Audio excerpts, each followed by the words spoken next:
Pluto. Pluto, Pluto, Pluto. Last and smallest planet with one moon. The end. Or is it?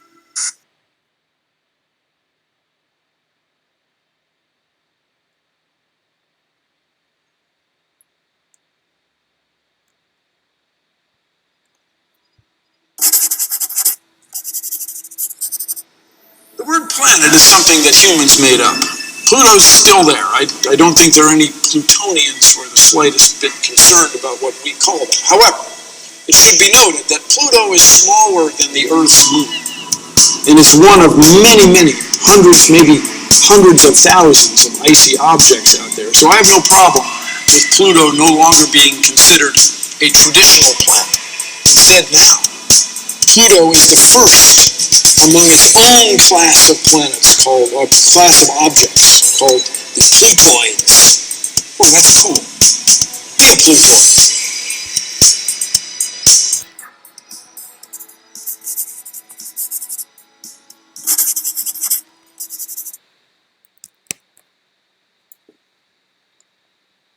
Hello, my name is Riley Huffgard, and this is my presentation for Introduction to Astronomy at Lakeland Community College.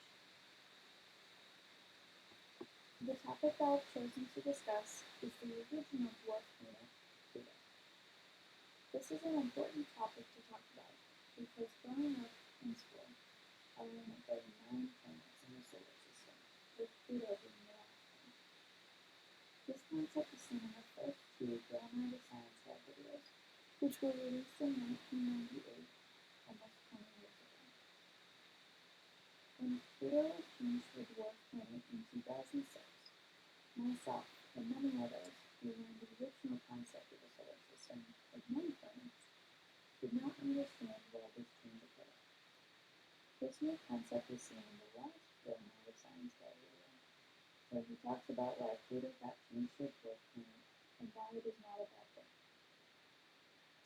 Since there are only a handful of dwarf planets discovered already, there are still many questions about how and why they came to exist, and why they are not regular planets.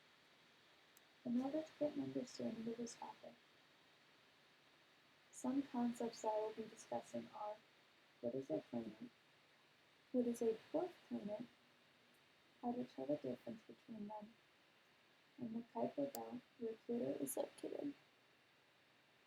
During this presentation, I would like to educate people about how and why this change occurred. Before discussing the reclassification of Pluto, I would like to talk about the discovery of it. Clyde Tombaugh is the credited astronomer who discovered Pluto. Clyde Tombaugh was born on February 4, 1906, in Strader, Illinois. At the age of 20, Tombaugh constructed his first telescope. And in 1928, at the age of 22, Tombaugh was offered a job at Lowell University in Arizona. The Lowell Observatory is where Tombaugh discovered Pluto on February 18, 1930, with it being confirmed a planet on March 18, 1930. Tombaugh earned his bachelor's and master's degrees in astronomy from the University of Kansas while working at the observatory during the summers. He remained at the Lowell Observatory until he was called into service with the United States Navy during World War II. After the war, Tombaugh worked at the Ballistics Research Laboratory at White Sands Missile Range in New Mexico.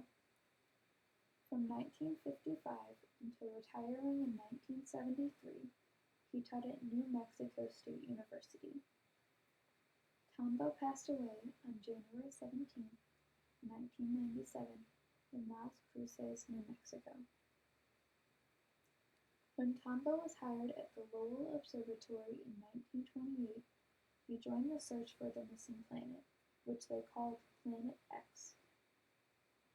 Tombaugh spent approximately a week studying each pair of photographs, and on February 18, 1930, Tombaugh noticed movement across a across the field of a pair of photographs taken a month beforehand.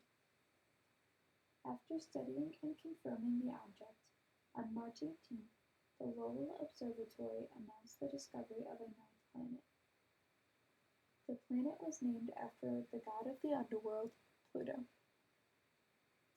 After closely examining it, Pluto was reclassified as a dwarf planet in 2006. This reclassification happened because Pluto does not have a clear neighborhood in its orbit. This means that it does not have enough gravitational push to consume or throw smaller objects out of its gravity. Before going into more detail about the topic of Pluto, we should go over some definitions that will be helpful in understanding this concept. First off, what is a planet? A planet is a body in orbit around a star that is large enough to have taken a round shape and has cleared the path of its orbit of all bodies of comparable size. Next, what is a dwarf planet? A dwarf planet is an object that orbits the Sun and is massive enough that its gravity compresses it into an approximate spherical shape. However, it does not sweep its orbital region clear of other objects of comparable mass. The difference between a planet and a dwarf planet is that a planet has enough gravitational push to clear its orbital neighborhood, while a dwarf planet does not. Pluto is the largest member of the Kuiper Belt. The Kuiper Belt is a region from which some comets come. The region appears to extend from the orbit of Neptune past Pluto up to 55 astronomical units. The idea for the Kuiper Belt was proposed by astronomer John Oort in 1950. The Kuiper Belt is populated with thousands of icy bodies and an estimated trillion comets. In 1992, the first Kuiper Belt object, Pluto, was classified as a KBO, or a Kuiper Belt object. The Kuiper Belt contains all of the known dwarf planets, including Pluto, Eris, Ceres, Haumea, and Makemake. A true ninth planet is being hunted for by astronomers in the Kuiper Belt after evidence of its existence was released on January 20, 2016. Pluto is located more than 3.6 billion miles away from the Sun. An astronomer is a person who is skilled in astronomy and who makes observations of celestial phenomena. Astronomers are constantly looking to discover and understand the universe around us. They do this by exploring the different planets and aspects of space that help give us a better grasp on the universe that we live in. This is what Clyde Tombaugh and other astronomers were trying to do when they discovered Pluto and other astronomical objects. I believe that astronomers are the doorway into the unknown of the world around us, and without them, we would know very little about the world that we live in. My topic is relevant because it will help educate others about why Pluto is reclassified as a dwarf planet. In order to be qualified a planet, a body in orbit must have a round shape and have cleared the path of its orbit from all other bodies of comparable size and mass. Pluto was changed because it does not have the second criteria. Pluto does not have a strong enough gravitational force to clear its orbital neighborhood. This is a summary of why Pluto was reclassified as a dwarf planet. Understanding this reclassification is important because it will help the classification of future planets and future discoveries by astronomers. Do I agree with the reclassification of Pluto? When I first learned about its reclassification in 2006, I did not understand how or why this happened. So no, I did not agree with why it was reclassified, because I had always learned that it was a regular planet.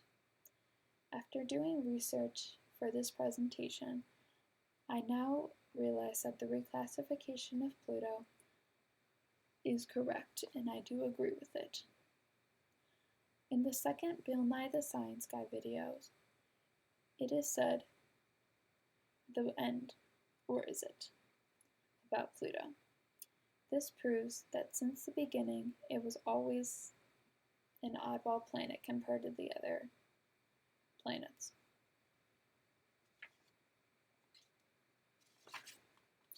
In 2006, at the 26th General Assembly of the International Astronomical Union, a vote was taken to change the definition of a planet. According to the new definition, a planet must follow 3 criteria. It must be in orbit around the Sun, it must have a clear, round shape, and it must have cleared the neighborhood around its orbit. The third criteria is where Pluto and the other dwarf planets fall short.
As stated earlier, in 2006, Pluto was reclassified as a dwarf planet.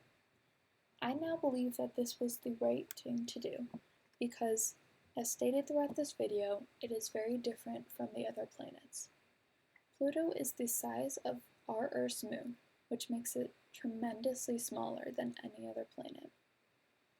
It also has an orbital incline of 17 degrees and has an orbit that intersects with Neptune's. This is not something that is seen in any of the other planets, thus making Pluto stand out compared to the others. I hope that this presentation was helpful in explaining how Pluto was reclassified and why this reclassification happened. So next time you find someone who does not believe that Pluto is a dwarf planet, you can show them this video or tell them the information that you learned in this video, and hopefully they will understand that this reclassification was good, because it will help with future classifications of planets and other icy bodies. I hope you enjoyed. Thank you.